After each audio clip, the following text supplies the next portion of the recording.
the Healing Through Love podcast with Charlene Lynch and Rose Davidson. Michele Fortin has been through the spectrum of domestic violence. Listen to her story in episode 2.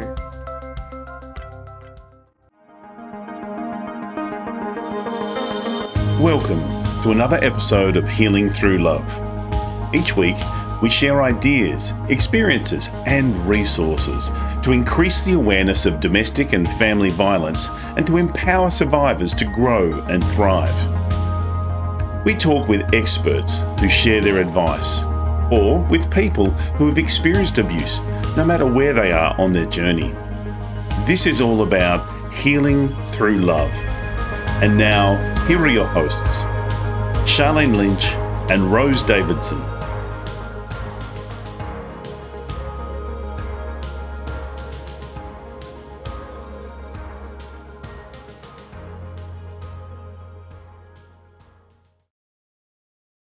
Hello and welcome to the Healing Through Love show. It's great to have you back. Today we've got a special guest with us all the way from the USA. She's from the sunny shine in Florida.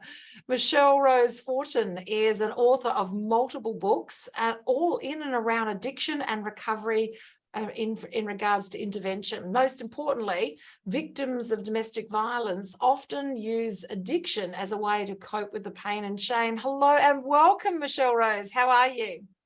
I'm great, thank you. And thank you for having me on your show today. Oh, it's so great to have you here. Thank you. And I always ask the same question, what's the weather like over there? Because it's freezing here. So if you've got anything better than freezing, we're doing fine. Well, it's probably 85 degrees already out there with humidity so thick it feels like you're breathing underwater, but I'll send some of that way for you to warm you up a bit. Send it our way. It was 5 degrees this morning when I got up, so I'm happy to have any amount of warmth. Now, you've written 2 fantastic books, yes, and that's all in and around addiction, but you've got a history here of domestic violence, and are you feeling open to share with us a little bit of your story and how you got to where you are now? I would love to do that. Thank you for that. As a mother of 2 and a grandmother of 5, their healing after my own was why, right? Why I spent the last 20 years studying the complexities of the mind to understand how to heal myself and to bring healing, to them first and foremost. And it was in that concept that I began writing my first book, which took 3.5 years from start to finish. And in doing so, I realized how much of my childhood trauma and the domestic violence that shaped my household affected my life in full, from childhood all the way through my addiction years of 25 miserable long years. So I hear you, sister. 30 years and sober nearly 6. So I hear that. And congratulations on writing a book of your journey and having that awareness to see where it all started and how you dove into the addiction as a way to numb the pain.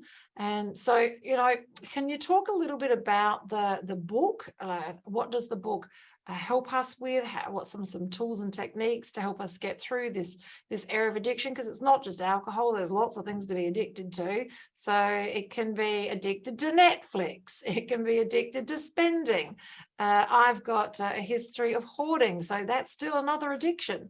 So let's have a conversation about addiction and how do we get through that process? Addiction comes in multiple forms. There's no doubt about that.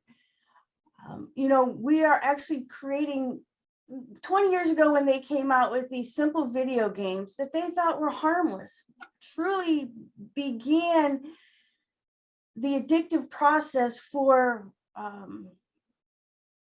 children like my children's age who are now in their 30s. But because it causes that reaction in the brain, right, where it feels good, so I want more. It feels good, and I want more. We're creating addicts in our children long before they think about using drugs, and that's sad. Yes, that is. My granddaughter was 3, playing on her mother's cell phone and mastered Angry Birds. I was like, I knew then we were in big trouble.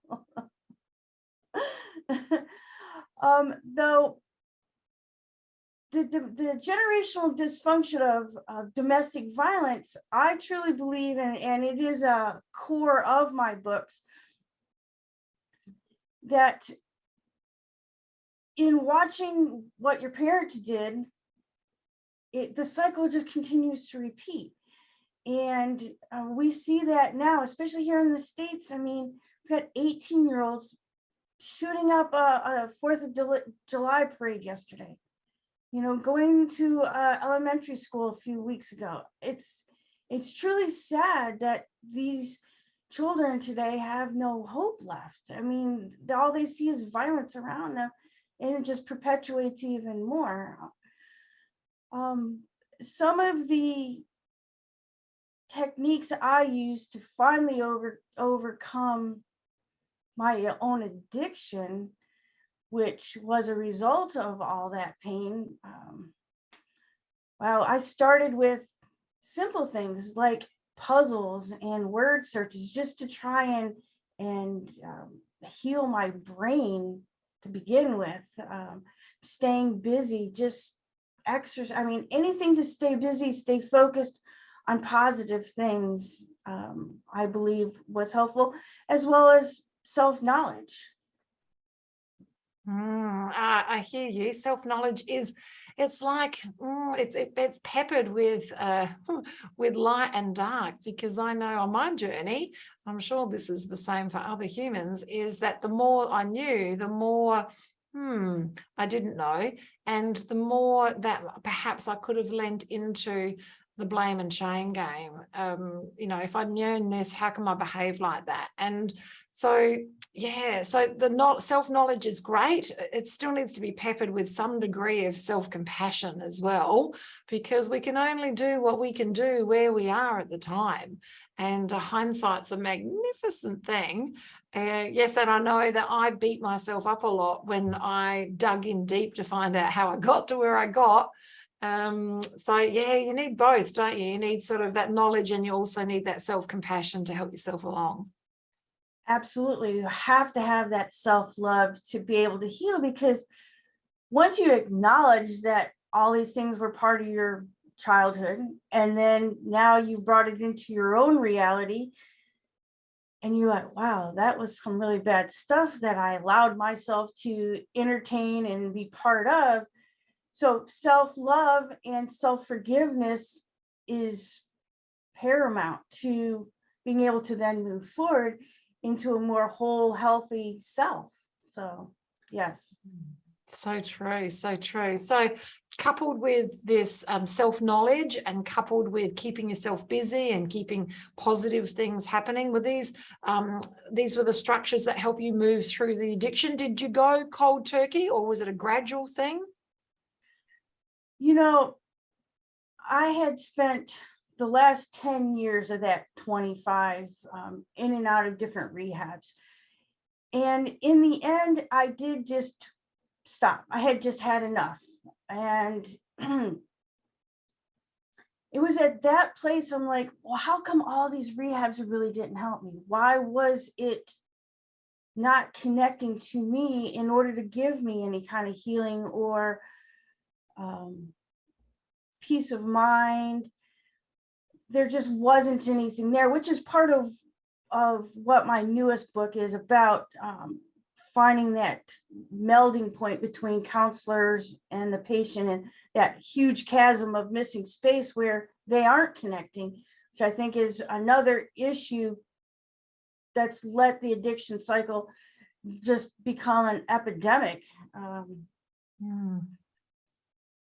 It is. We're living in an environment where you need to get over something, we'll give you a pill to get over that, and then we'll give you a pill to get over that pill. And I don't know what it's like in the States, but I know in Australia, when I was going through my recovery process, is that the doctors were just standing there with sleeping tablets and antidepressants and just trying to say, here, this is what you need, prescribing them even though I refused to take them, and wanting to enforce me taking them to the point like, let me put you away so that we make sure that you're getting your medication. So yeah, we're not doing a very good job of healing, are we? We need to have a look at how we're healing, how we can dial this back, and how we can do this with a degree of self-compassion. And yeah, because you're right, there's so many things that we're addicted to. Phones are one of them, and coffee is another, like the things that we do, sugar. So they're all just different forms of addiction. Just name your poison. And so I believe the things that you're saying about keeping the mind busy, staying positive, and getting that help that you need when you need to get that is really a great step in the right direction. Absolutely. I had an opportunity when I was in my teens. And if I would have actually reached back out across the table and said, okay, help me understand what I've gone through, I probably could have avoided, 20, 25 years of addiction, which, today I teach, if you don't deal with it, you're going to go through all these years. I had to come from 40 all the way back to 15 to deal with all that stuff to be able to move forward. And, so the biggest thing I try to inspire is to truly not hold it in, is because it's just self-defeating, and yeah, have the beautiful conversations. It's about having that level of trust so that you feel that you can have these conversations and that they, doesn't come back to bite you. And sometimes I know what it was like when I was healing, choosing carefully who to have the conversations with. I remember coming out and telling the world I was an alcoholic. And some of my closest friends said, no, you're not. You're just a chick that drinks a bit. And I'm like, no, I'm actually an alcoholic. And I was just actually saying to someone today that during that process of coming out, if that's what we want to call it, that I lost friends, people that were close to me, my drinking buddies, because, change does meet resistance and they weren't happy with the change. So it's bigger than just the problem, isn't it? It's the proximity that we keep and that hold us in those patterns of those repeated patterns. Yeah. It is. And those friends that you lost, the bigger reason isn't you, it's their own shame and guilt that they hold, because in the back of their mind, they know, maybe I am too, but I don't want to admit that, because then that awareness, that acceptance, that acknowledgement means I got to do something about it. Yeah, and it makes people feel uncomfortable. I know, like, I've been on the weight yo-yo quite a lot, up and down, up and down. And, when we're changing our behaviors and eating differently, it doesn't necessarily make everyone feel comfortable. So I think that there's a lot of that I see. Change does meet resistance so much to, it's not just about addiction. It's about getting healthy. It's about watching less television. It's about reading good books. It's about hanging out with positive people. It's about changing our language about money. It's, about spending time in prayer and meditation. It's all of those things. And that doesn't necessarily resonate with everybody. And when they see you taking a step forward, it's a reflection on themselves.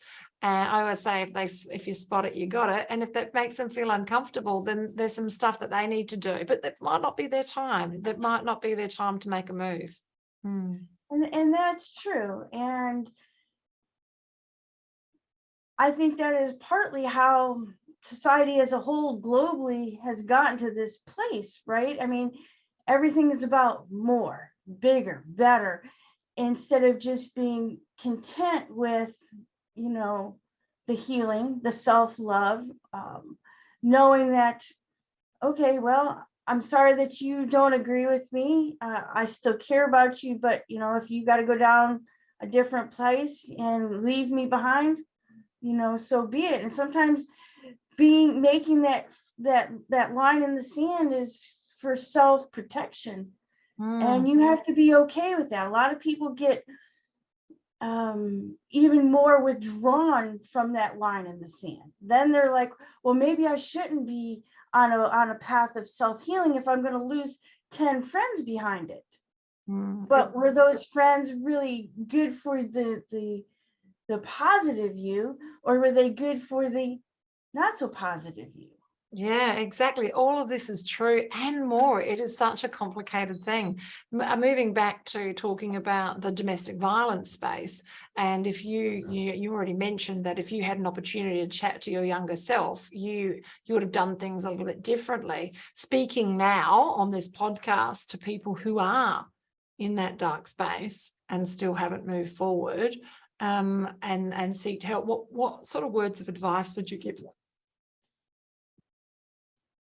You know, moving past that, and so many women are trapped with, they don't work, many in that particular, because domestic violence is all about control, right? The domineering abuser, let's call it what it is it's all about control for them. Well, you're gonna do the dishes as I say, and if you don't, and if you deviate, you're gonna suffer for it. I mean, it's all about domineering and dominance and control. And being that many women stay because, well, I've got 3 kids and I don't work, and I haven't worked since I had my first child, and facing going back into the workforce, it's a scary thing. And it's much like overcoming addiction, right? You have to go through all these new changes and fear of how you're going to make that happen. And then we go back to the shame and the guilt of, oh my God, look what I allowed to happen to myself and to my kids. And then the acceptance and the acknowledgement again of, I let this happen in my life, even though you really didn't have any control over it. In being caught in that domestic violence cycle is about self-healing, self-love, self-forgiveness, because if you can truly embrace those things into your life, you will figure out how to go forward in making the rest of it come to you, right? You'll find that little job that you can, or that shelter where you could take your 3 kids and find your way out. It comes back to wanting to make that change, though.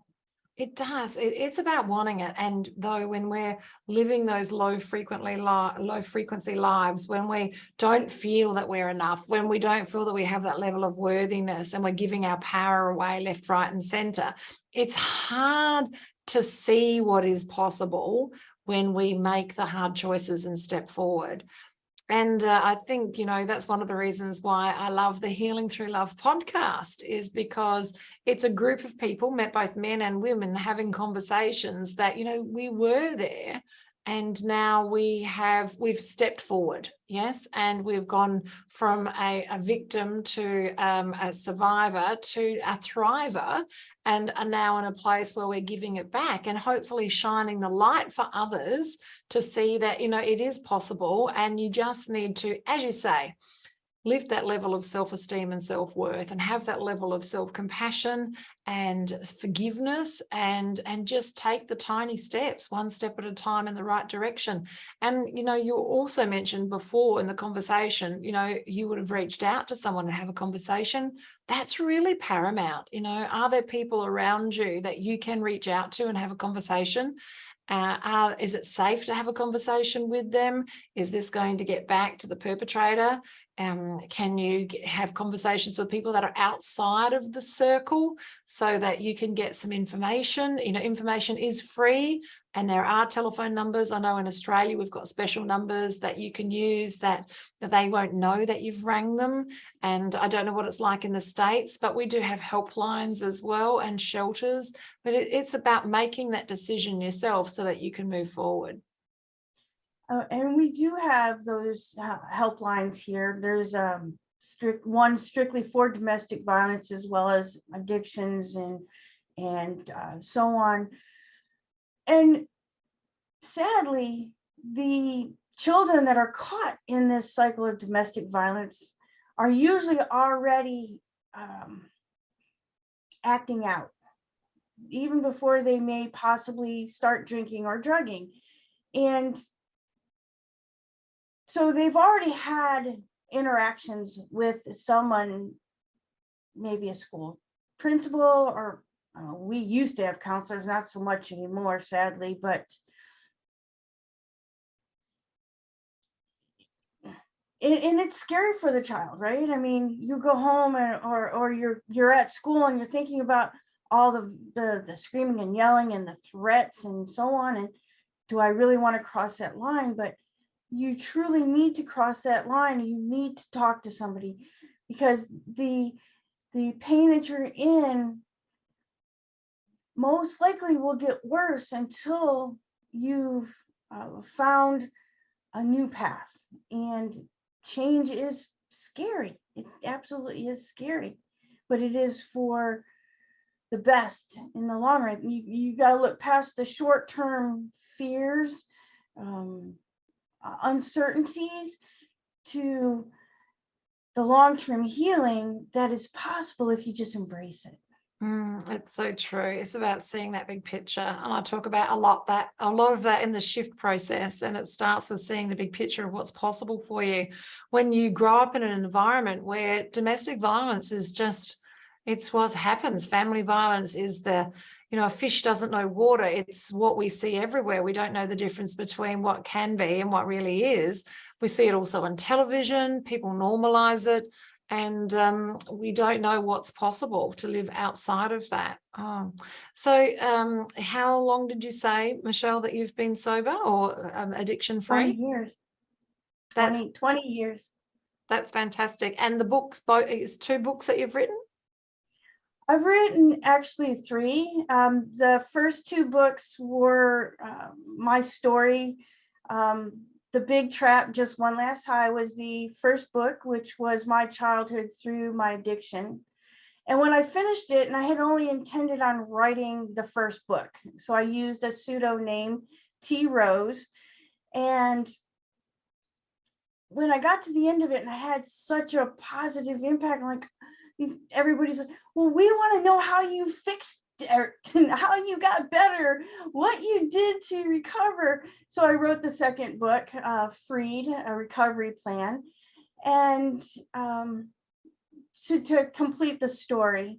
And now I'm working on a series to help fill in that chasm between counselor and patient. So that is the Quest learning series that I'm working on now. So I love it. And so where is your audience mainly? Is it predominantly women, Michele? It is. Is it younger women or older women, or what sort of age bracket? Last time I did a demographic, it actually is 22 to 35 is the larger audience. But I do have a vast audience as old as 60s. So grandmothers, Getting up to grandparents,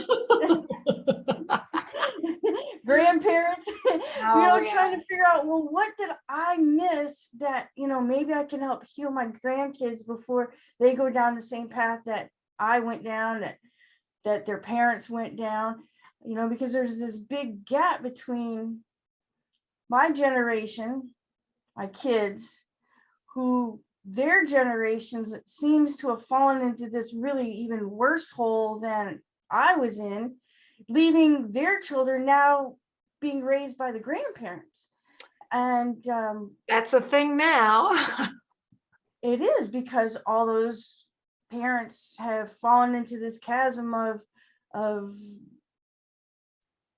loss. I mean, they're just, and there is a whole demographic of children being raised by their grandparent for that exact reason. And we need to get them the information. We need to show them that there is light, there is light at the end of the tunnel, that they can make the change, that they can come back from this. There's always a comeback. Yeah. Absolutely. And that's with making that decision and lifting that level of self-worth, and and also a great degree of forgiveness as well. One of the central messages I talk about is forgiveness. Forgiving others and forgiving yourself so that you can move forward. We need to let go so that we can let God and move forward. Amen to that. I 100% agree with that. And at this place, I feel that the youth today, right, the grandchildren's, that is on, sadly, where it needs to, the truest amount of attention I feel needs to be focused. Because if we can break it there, and then their children, we have a chance of actually healing this problem globally, right? Because the domestic violence is generational, as well as the markers to deal with it, right? Whatever it's addiction, gambling, sex, video games, like you said, so many things can be addictive, and which is just a response of how do I mask the pain that I don't want to feel. It's so true. There's a great book written here in Australia, just having a look at each level of addiction, each thing that you're addicted to, and having a look at the thought frequency that creates that level of addiction. And it's a fascinating book written by Ruby Jones, I think her last name is. And so she is a lecturer in and around holistic psychology. It's just fascinating. And what I noticed, because alcohol was my main drug of addiction, is that I was taking it because I was depressed, but alcohol is a depressant. So it actually repeats the cycle. So you drink more alcohol, you're more depressed, but you're depressed anyway. So it just keeps going around in circles. And so it's hard to even break out of that depression. And then we drink more. So I know it just keeps going around and around in circles. And for me, it's just having that level of understanding that there are reasons why we're doing what we're doing. And if we dig into the reasons, then we can undo the doing. We can undo the damage that we've done. We can let go, and we can choose a different path. And for some of us, we need to know the reason why. For others, we can just drop it and just move forward. But for me, I needed to have a better understanding of how I got to where I got to and why I was reoffending so much as well. Well, and I needed to understand that deep, reason why. Why did I spend so many years self-torturing, right? Self-destruction. Because all of these things and the trauma and the pain of domestic violence leads to mental illness issues, right? Addiction in any form is just a symptom of the mental illness issues that are left behind. And only by finding the trust, as you were saying, who do you trust? Who can you really share this with without your dirty laundry, so to speak, being exposed to everybody? And that is the biggest, I think, deterrent in a lot of people wanting to find help, because they just can't find that level of trust. And that is another aspect of what we're trying to create with the Quest Learning Series, is using peer specialists who are ex-alcoholics or addicts in that domain, with training in the psychologies, but also being somebody that's already been there, done that, and sharing some of the things that they used to give themselves strength to, as you say, put it down and move on. Absolutely. Past the 5 Ds, we need other strategies. They're just not enough. And we need to get ourselves to that point where we're ready to make the decision. as well. I love it. Michele, how can people get hold of you? How can they connect to you? Well, I do have my Facebook. You can reach me at Rose, and then I have recovery is spelled RCVRY as my profile name. You could always reach out to me at Rose at Tiffy Rose, the number 1, the word recovery in full.com. And you could check out my website at tiffyrose1recovery.com as well. Excellent. We'll make sure all of that information is in the show notes as well, because it's nothing like just pressing a link. It makes all the difference, makes life easier. Thank you so much for taking the time, the other side of the world, to stop with us today and have a cuppa and have a conversation about addiction, the difficult conversations, and have a conversation about domestic and family violence and how, they sometimes do go hand in hand, and how we can unpack those and some tools and techniques so that we can move forward and we can live a life that thrives. I really have appreciated the time today. Thank you so much for joining us. Was there any last words, Michele, before we go? My only last word is, please, if you're suffering, reach out to somebody and allow that healing into your life. I love it. Beautiful words. You're not alone. We're in this together, and we're all here. We're only a phone call or a text message or a DM away. Just reach out. We're here. We're listening, and you've got this. And whatever it is that you're going through, there's light at the end of the tunnel, and we're looking forward to seeing you on the other side. And we'll say bye for now. Thank you for joining us for this episode of Healing Through Love. You can get further resources, see the show notes, or simply reach out to us via our website at htlaustralia.org. Thanks so much for joining us, and we look forward to your company next time on the Healing Through Love podcast.